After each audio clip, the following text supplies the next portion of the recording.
So we are back for a little bit more Super Champs action this weekend. Today it was Tamworth final round. Now apparently this was a round that got snowed off earlier in the year, and they put it to this weekend to finish the championship. So there's a couple of championships to be decided today, and slightly different setup to the grids compared to the normal Super Champs that do. Usually they have lightweight start first, heavyweight start second. But on this occasion, we done 10 minutes of qualifying, and the grid was mixed. So basically, what you can see now is lightweights in front of me. So it's a little bit of getting used to there. But yeah, I've always liked Tamworth. I wouldn't say it's probably the best circuit for heavier drivers, especially with the hairpin, which is absolutely a nightmare to try and get decent drive out of the hairpin and down the straight. But obviously it's wet today, not raining but moist track. It was getting a bit patchy and a bit dry towards the back end of the heats, but yeah, I think we qualified third heavyweight. I think, to be fair, the first two heavyweights were actually pretty quick here. I think they were on like row 2 or 3. So obviously I had my work cut out in this one. But the lights are on, so we're about to start the race. I think I get actually quite a half decent start on here, but I'm starting on the inside, which is the slippy part. But I give it a nice little flick on the brake there, and I just hug the curb, and I actually get quite a good run through that, so I'm actually quite happy with that. Now, what I did notice on the start of these races, I had quite a lot of pace early on, compared to the other drivers. When the tyres are still cold, I tend to have a little bit more pace, and then when their tyres get a little bit hotter, it's a little bit harder for me to keep up. But yeah, anyway, we get through the first corner safe and sound, and I'm very much learning that every track has its secrets in the wet, and obviously I've done 10 minutes in the wet prior to this race in qualifying, of which I spun, which was quite funny, but I didn't get that on camera, unfortunately. So yeah, I'm just kind of learning as I go along, and I mean, yeah, I think in the final heat, I was about 4 tenths quicker than the race winner in the heavyweight. So yeah, we got there in the end. You can see a difference of line there, 3 abreast. Just throwing it in there. Again, this is the disadvantage when you're racing with lightweights, because we're all faster in different areas. They're going to absolutely blast me down the straights. I'm going to blast them in the corners, and usually there's a chain reaction. So this is the worst corner on the track for me, absolutely horrendous corner, and I got past there just to make it even worse. Lose all my drive, and then got past on the exit as well. A little bit of a nudge into the barrier, but to be fair, even on a good lap, I'm losing probably. The problem is you lose coming out the corner, but you lose all the way down this straight as well, because obviously you're still just trying to gather that speed back up that you've lost.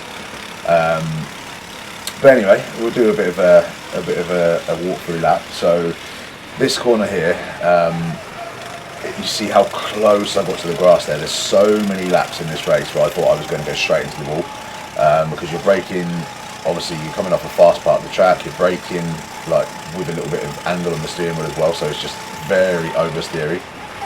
Even here as well, it's a little bit, a little bit off-putting, but you just get used to it really. But as we can see here, the drivers in front are having a good old battle. I was quite quick through this corner, and I took a very different line to everybody else through here. I was getting the car hooked up on this curve here, which opened up a few opportunities to overtake.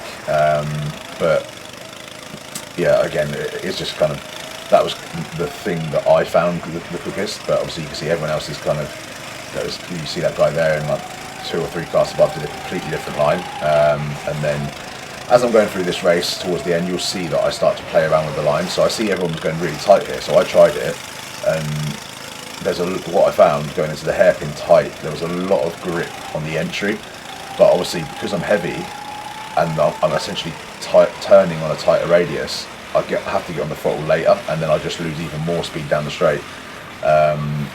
So when I was in a battle or someone was behind me, I was going tight, because obviously if I go wide, I'm leaving the door open. So yeah, just learning the way through. Again here, I'm taking the absolute piss with that curve on the exit there. These carts are wider at the back as well, so if you just I was watching this earlier. If you just focus on the edge of the track in some of these corners, that I must be millimetres away from going on the grass.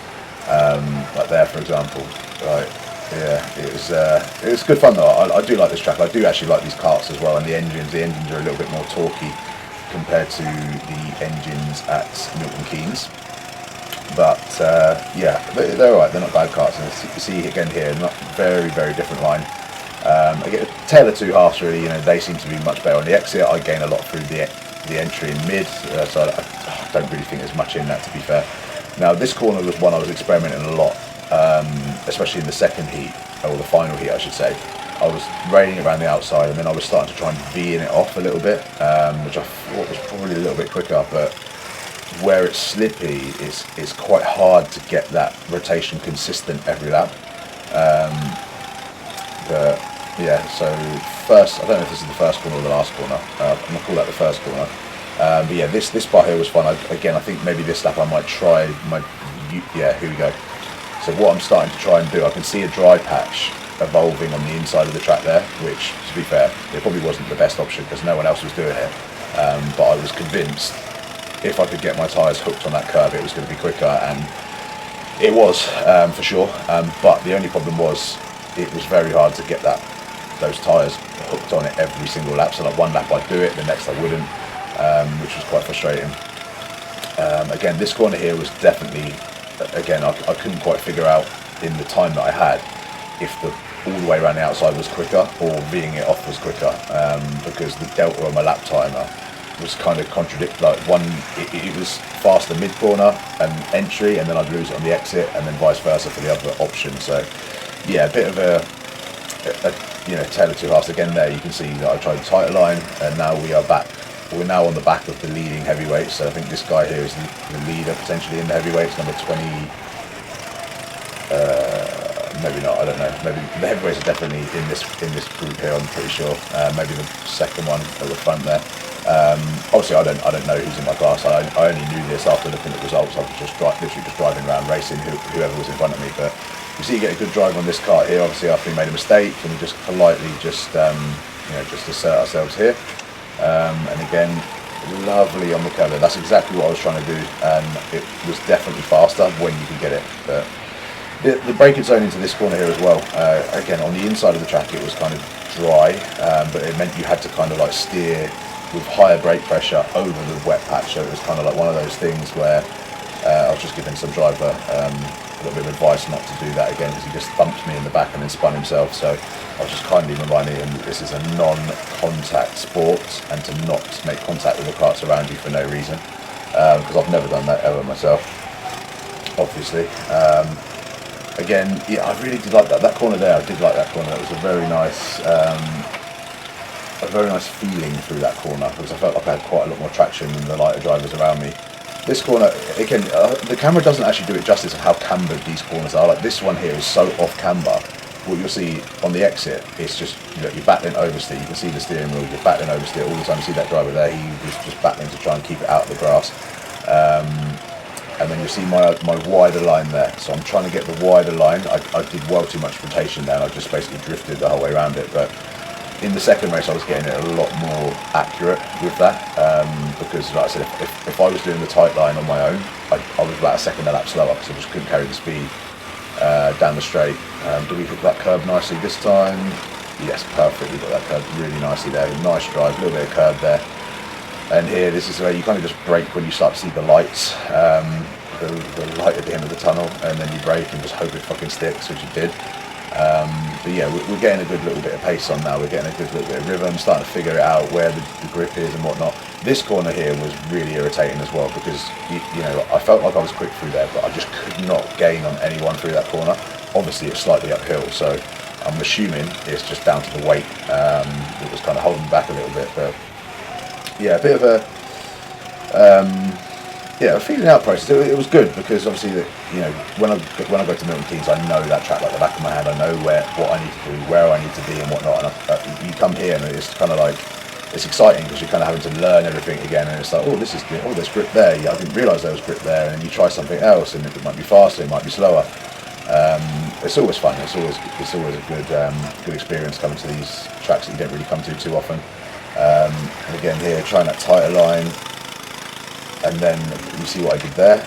I was very aware that I was losing a lot of time going tighter, so what I did was I got on the throttle well too early and basically drove it into near enough into the pit lane, which just slowed me down even more. So again, it's just very much finding my feet, and it's difficult because obviously, you know, I'm trying to race these guys. I want to beat every single one of these guys, and it's like I'm trying to go fast, but I'm also trying to learn the track and not make mistakes at the same time. But yeah, that turn one there, I think it's, I don't know if it's turn one, but that corner that I just went around, it was quite fun to be fair, because it was kind of just like you're constantly on and off the throttle, on and off the brake, just managing the slide, managing the oversteer. You know, if you listen to, or if you just watch when I go into that on the next lap, you just watch what my feet are doing. My feet are just going like up. It's like I'm tap dancing, you know, just trying to find the traction. And yeah, it's good fun because not many karts and not many tracks require that sort of thing. So yeah, it's good. It's good. It's good to have to drive in different styles, different tracks, different circumstances and whatnot. But again, here you can see that off camber there. It's just so unsettling. You just want to keep your foot in it, but you just can't because it's just, you can see what the steering wheel's doing. It's just all over the place. And again, here we kind of messed that up a little bit there as well. Although the delta on the lap time isn't too bad. It wasn't great. That first corner there was quite nice actually. You give it a nice little dab on the brake to get the rear round and just drive forward. And again here, you know, I kind of, again here now, I've gone back to the typical wet line to see if it was any quicker. And then you see on the dash, I'm actually going faster at the end of the straight than I was. But obviously I lost at the start of the straight because obviously it was the dry line is a shorter circumference around the corner, or trajectory around the corner. So yeah, it was just trying to find what I felt best at, or what I could do the best more consistently. This was another one I was struggling with, to be fair, to find the optimal line. I see in the next race I'll try a couple of different lines. This one I was quite confident with. I think this one in these conditions it was definitely the fastest way. But again, you know, these hairpins, there was a couple of different variations that you could do. So on a couple of laps like this one here, you can see I'm coming back tighter earlier to that apex there on the curb. And again here, this was actually a mistake, but it kind of gave me some ideas for the next couple of laps where I went a little bit wide there, but I turned straighter, so I was driving straight rather than steering. And obviously it cured all the oversteer, so it's kind of all these little things that are kind of you know, going through your head. You're trying to think about, you're trying to learn and trying to think about what to do in the next corner at the same time. But yeah, it's all good fun. All good fun. This part of the track's good as well because, especially in the wet when there is literally no grip, as you can see by the steering wheel there, completely understeering. But it is fun because it is fast, and fast is fun, right? Again, turn one, you can see on the lap time delta there, we're actually going a little bit quicker. This corner here as well, I felt like the lap, obviously it wasn't, but it kind of just felt like the grip was very inconsistent there. Like some laps I could literally go flat out probably more or less around the first half and then just start feathering the throttle to manage oversteer. And then I'll try and do the same thing like a lap or two later, and like I'm thinking like, if I don't touch the brake now, I'm just going to drive literally straight through the barrier and off the track. So it was interesting. It kept you on your toes, which is good. As you can see here now, we're kind of losing a little bit of distance to the karts in front. So in my mind, I'm just like, well, I'm just going to start trying a couple of different things, and you know, see if I can find some lap time from somewhere. Because obviously, you know, like I said, I had no idea where I was actually in the heavyweight race. I think I might spin. There we go. Right there. We span just there. Again, trying something slightly different, and yeah, unfortunately I ran out of talent going into that head, and I definitely should have got a warning there for an unsafe rejoin, but I thought, nah mate, I want that position. So yeah, very much a learning race, and then obviously we had a nice little break after this one because the D-Maxes had to go out for their qualifying and sprint race, so I had a good little opportunity just to kind of think about what I was doing and just kind of like changing some lines and thinking about different things and whatnot. But yeah, it was still, I think another couple of hours it would have probably actually dried out completely. which would have been quite cool, to be fair, because I haven't actually had a dry race in a very long time. But then in saying that, I enjoy driving in the wet because it's just a whole new dynamic, a whole different ball game compared to the dry. I feel like most people can go fast in the dry, especially in these sorts of karts, but in the wets, I feel like there's a lot more. There's a lot more to manage. There's a lot more to manipulate with the kart to get it to go where you want it to go, and I feel like that's where like a good driver can make a lot more difference in the wet conditions than they can in the, or especially a heavyweight driver in the dry. And I wasn't talking about myself there. I was just generalising, obviously.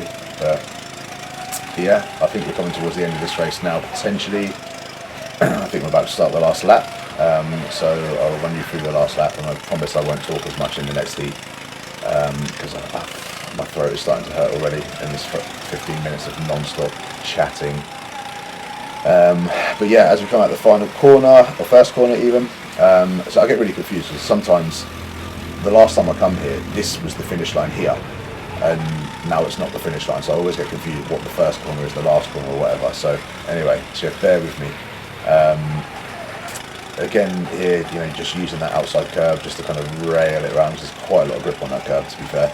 And again, just trying to stay as wide as possible where the grip is, but not go too wide onto the grass there, and have any misdemeanors on the grass. And again, you'll see there on this lap here, and if you look at the time delta as well, you can see how much time I actually gained by being the corner off there. So that kind of set the precedence for what I was going to do in the second race. So you know, that's one of the benefits of having these dashes on. You know, I was having this debate with one of my mates who thinks that's the reason why I beat him all the time. But you know, these dashes don't make you faster, but in conditions like this, they do help you understand what's right and what's wrong, in terms of like changing your lines, changing, you know, trying a different part of the tarmac if it's to a dry patch or whatnot. So it's good in that sense for sure, but I definitely wouldn't say they don't make you faster in terms of like raw speed. It's just like conditions like this, they're helpful. But right, final heat, that 25-minute race here. Now I've got a bit of a gist of who the heavyweights are. So I've got a little bit more of a reference to aim for now, because I didn't actually know in that first heat. But obviously the two drivers that started in front of me were the ones that I've got shown to the edge of the track there, which was kind of fair really. I would have done the same thing. And then I just thought I'd let you have it, and then just lunge up the inside here. A little bit of contact there, but that was just, I'm saying sorry, I'm apologising, because it was completely accidental. I would never ever strike another driver on racetrack on purpose. It's not my style, as most of you probably know from watching these videos. But yeah, like I said, I felt quite up for this one. I felt quite racy. I felt like I've learned a fair bit from the first race, and I'm ready to give it some, you know, attack a little bit more on this one. And obviously I can see where the heavyweight drivers are in front of me, and it's literally just a case of I just want to try and stay with them just to kind of see what they're doing, where I'm quicker, where they're quicker. And instantly I can see they're all doing kind of like a different line to me, but not these two immediately in front of me, but try the inside line here. I think I do actually gain a position. Yeah, maybe slightly. Oh no, I just lose it, but I hold it around the outside of this corner here. Yeah. To be fair, he done well there not to show me to the edge of the track, because he probably was quite well within his rights to do so. That gives me the inside now at the hairpin, and then I think that's position secured, and then I drop the line just to try and. There's actually a bit of contact there. As you can see by the steering wheel. Obviously, as I come back over to the race line, I didn't realise he was on my outside, and then yeah, a little bit of chaos there. But yeah, again, trying this dry line here, hooking it nicely on the curb. Lots of grip there if you can get it, but like I said, the annoying thing was you couldn't get it every single time. And then it's just again just trying to find these little temps here and there, just unlock these little secrets, find out where the grip is. I nearly went off the track there for sure. It's kind of what I mentioned earlier on in the video. It's like that the grip changed so much in that corner every lap. Or maybe I was just doing it different every lap, I don't know, but it definitely felt different to me. But yeah, these next couple of laps are going to be a bit boring, but I think if I remember correctly, I do kind of close the gap a little bit on the group in front, and then it gets a little bit interesting, and then I kind of just drop off towards the end. But I'm going to pause the voice now and let you just listen to this wonderful Honda GX engine that's been thrashed with an inch of its life around this wonderful Daytona Tamworth circuit.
So I've added a little bit of slow-mo footage into this part of the clip, which you're going to see in a minute. This is basically what I was talking about at the start of the video, where I've experimented with lines, and this is what I've been trying to do the whole race. I have done it a few times already, but this is the first time I've seen it ready for slow-mo. So just through here, this is the curve I've been aiming for the whole race. There we go, perfect. That's exactly what I've been aiming for. But the problem is with that is that it's very difficult to hit. So I don't know how many times I've hit it, but there's probably I've probably tried about 50 times and hit it maybe 20. But I felt like when I did hit it, it was worth the trade-off of slightly missing it, if it makes sense, because I'd lose a couple of attempts, but if I just nailed the next corner, I could probably get that back on the delta. And then again here you see with the difference in line there. So yeah, just thought I would chuck that little bit in there.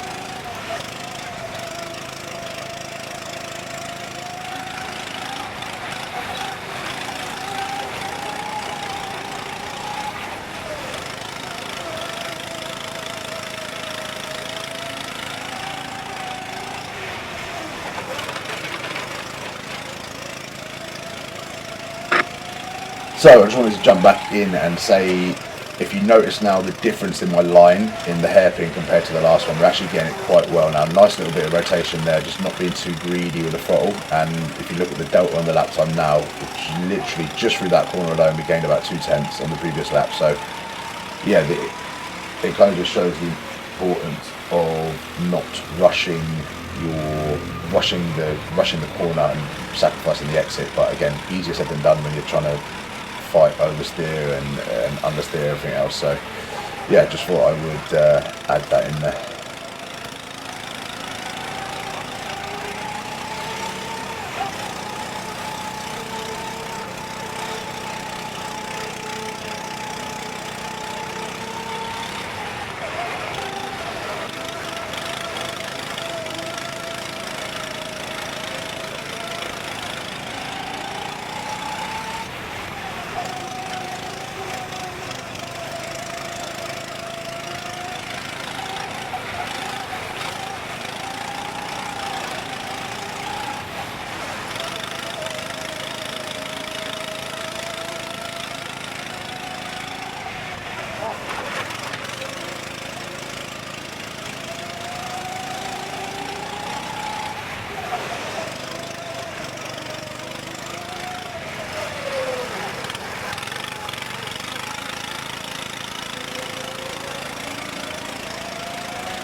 So, as you'll see, the gap is kind of yo-yoing a little bit with the karts in front. Now, they are battling a little bit, so it's obviously slowing them down a bit, enabling me to catch up. So I'm just thinking, all right, just keep going forward, and we might get a bit lucky here. If they keep battling, I might be able to get involved and throw a bit of an upset. But I go to my dry line here, and what you can't see, there is actually a kart just coming up the inside here. Now, this... I got a bit of a warning for this, because what you see there is I did purposely block him so he couldn't come past, and then just turn it in over the front of him. Now, in my opinion, I didn't actually touch him at all until like basically the apex of the corner. So I don't know, maybe, but yeah. Anyway, they give me a final warning straight away for that, so they weren't messing about. But I think it was a tactical masterclass, if I wouldn't say so myself. To be fair, it didn't actually hold the little lad behind for too long. He did actually come past again in a minute anyway, which, to be fair, was the best thing for me, because at this point it was kind of getting a bit boring, because I could see the group. It was kind of like waving a carrot in front of a donkey. Do you know what I mean? It was like it was coming, it was going, it was coming, it was going. And it was just kind of like, oh, it's never going to come now, is it? And then luckily this lad, I can't remember if I make a mistake or if he comes past me or whatnot, but it kind of gave me a little bit more fire to push on for the rest of the race, which you can probably see in a minute. I think he might have been passing me in the same place, or I make a mistake. I can't actually remember. I'm pretty sure it is quite soon though. But you'll see, like there, just trying a couple of different lines again, just trying to find some lap time really, because I kind of felt like I was in a little bit of a brick wall with regards to the lap time. Again, there I made a mistake there, drove into the wall, and that was the flag up to the top of the gantry there was giving me a warning for the blocking, which is fair enough, to be fair. It is what it is, but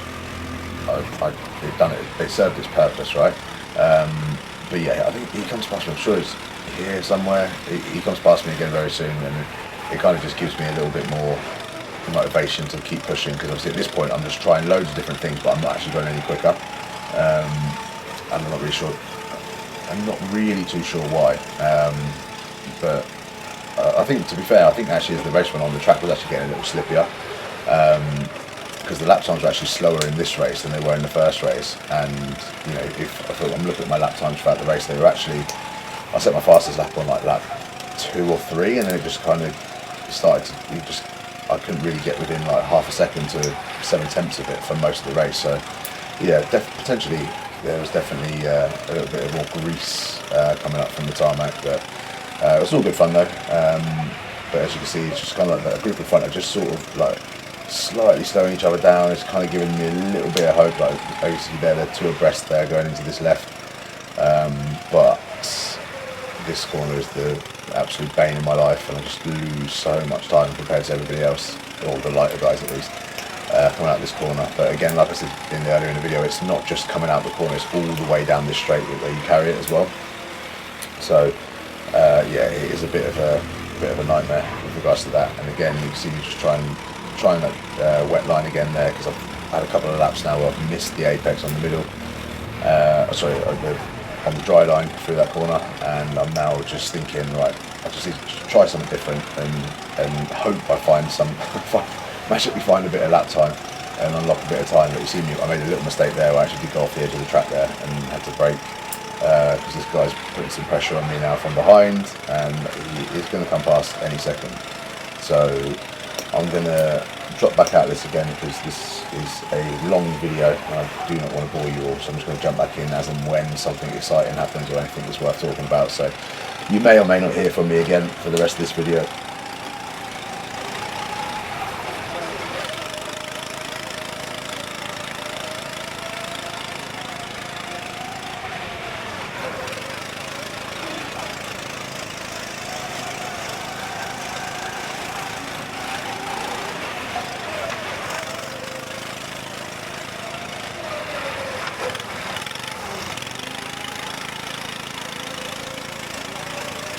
So obviously you'll see now the other driver has got past. I just thought I would do another little slow-mo clip to show you the difference in speed with this turn, I don't know, turn 3, 2, whatever it is, this one here. So slowing it down now, he's gone for the wet line, I've now gone for the dry line. and you can see there's quite a big difference in the mid corner speed there, and I've actually managed to gain quite a lot of that gap back up. Of course now he's pulling away because it's straight, but it's kind of brought me back onto the back wheel of him just from trying that different line. And again here, just different approaches there, like I could completely be in the corner off, just trying to find something. But this, I'm not sure if it's the weight or the kart wasn't that good, but you just see here, like, you know, he's just gapping me up this little, it's quite a bit steeper that part of the track than it actually looks, and a lot of the karts were just pulling away from me up there when I was definitely carrying more speed through the corner. So probably the weight, to be totally honest, but again, obviously I don't come here regularly, so I don't know if this was a good kart, a bad kart or not. It felt alright, to be fair, so I won't use that as an excuse. I took way too much curve there, and then that was kind of the end of my end of the race, really, to be fair. After that I was just like, right, I'm third place in the heavies, I just want to not get overtaken again, and just take the podium. And as you'll see through the rest of this video, I just start trying, you know, some real random lines, just trying to find some pace and just try some different techniques. None of it worked, but I tried, and at least I realised it didn't work. So yeah, I'll leave you that. You see there straight away, try the dry line there straight away on turn one. I actually didn't mind that, to be fair. It felt a bit grippier than I was expecting, but not perfect. You actually see on the Delta there, it was actually quicker on that lap in particular. Actually hit that apex pretty nicely there as well. Currently about 2 tenths under my personal best, so yeah, it just shows you that. And again, yeah, it's a good little lap actually so far. Lose a little bit there, but again, I think I'm going to lose it all here. I'm just losing so much time. Yeah, again, there's 2 tenths gone through. Oh, there's a yellow flag, fair. I'll shut up.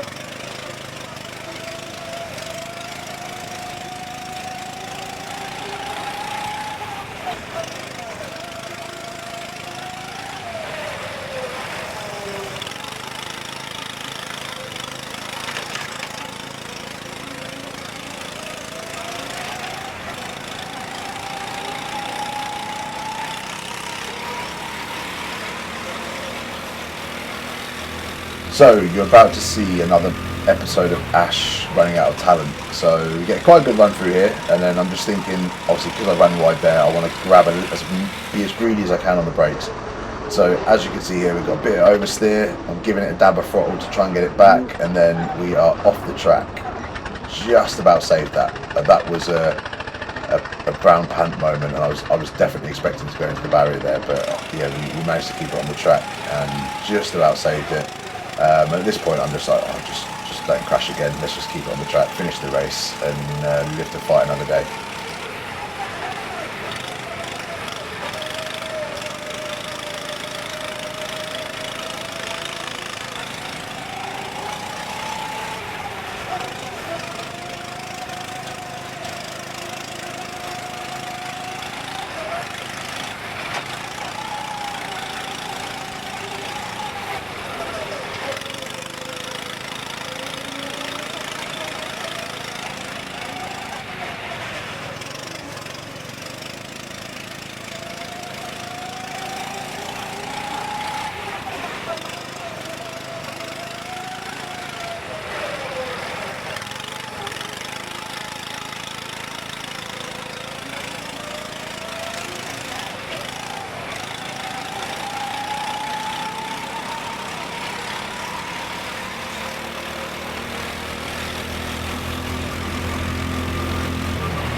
Right, so I haven't talked through much of the rest of this video because it's been quite boring and I can't really think of anything else to talk about. So yeah, I'm sure you enjoyed that, just listening to the kart for once. But yeah, we're coming to the end of the race now, and then yeah, like I said, I think we're about 4 tenths quicker than the leader well, on the fastest lap anyway. And then yeah, finished in third place. And to be fair, I wasn't really expecting too much from this round. It was just a bit of a fun. I needed a bit of a break from Milton Keynes, so I thought I'd come down here and have a little play. And yeah, we come away with a trophy.